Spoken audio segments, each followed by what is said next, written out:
Hello बच्चों, let's read the question and the question says that an object of mass m is tied to a string of length l and a variable horizontal force is applied on it which is initially 0 and gradually increases until the string makes an angle theta with the vertical work done by the force F is। तो यहाँ सवाल में बोला गया कि object है जिसका मास m है और उसको एक स्ट्रिंग से जो टाई कर दी जिसका लेंथ गिवन है l और उसमें एक फोर्स लगाते हैं जो हॉरिजॉन्टल जो डायरेक्शन वेरिएबल हॉरिजॉन्टल फोर्स जब तक कि स्ट्रिंग का एंगल जो थीटा नहीं हो जाता। तो हमको निकालना work done by the force F. तो ये सवाल में जो की कॉन्सेप्ट लगेगा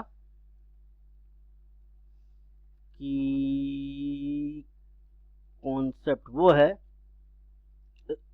कि work done is equal to force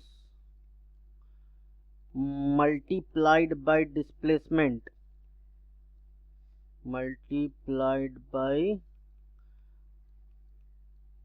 displacement in the direction of the force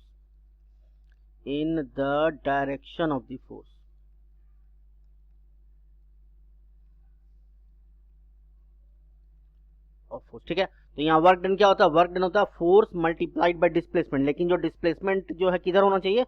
उसका डायरेक्शन फोर्स के डायरेक्शन में होना चाहिए, है ना। तो यहाँ पर अगर जो देखिए क्वेश्चन में, तो यहाँ पर एक बॉब है और इसमें फोर्स F लगाए हैं, F जिसके चलते ये बॉब जो है वो यहाँ पर आ गया, ये लंबाई L है। तो यहाँ पर परपेंडिकुलर ड्रॉप करें तो ये हो जाएगा L cos थीटा, ये हो जाएगा L sin थीटा, और ये फोर्स है मेरा F। तो work done is equal to होता फोर्स मल्टीप्लाइड बाय जो डिस्प्लेसमेंट, लेकिन ये डिस्प्लेसमेंट जो है फोर्स का डायरेक्शन में होना चाहिए। तो अगर बॉब का डिस्प्लेसमेंट देखें जब यहाँ से यहाँ गया तो इसका डिस्प्लेसमेंट जो है ना फोर्स का डायरेक्शन में कितना है? ये है मेरा L sin थीटा। तो फोर्स हो गया F, डिस्प्लेसमेंट हो गया L sin थीटा। तो इसका आंसर हो गया FL sin थीटा, है ना। तो अगर ऑप्शन चेक करें तो इसका करेक्ट ऑप्शन जो है वो सी है।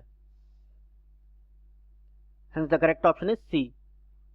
Hope you have understood it well. Best of luck.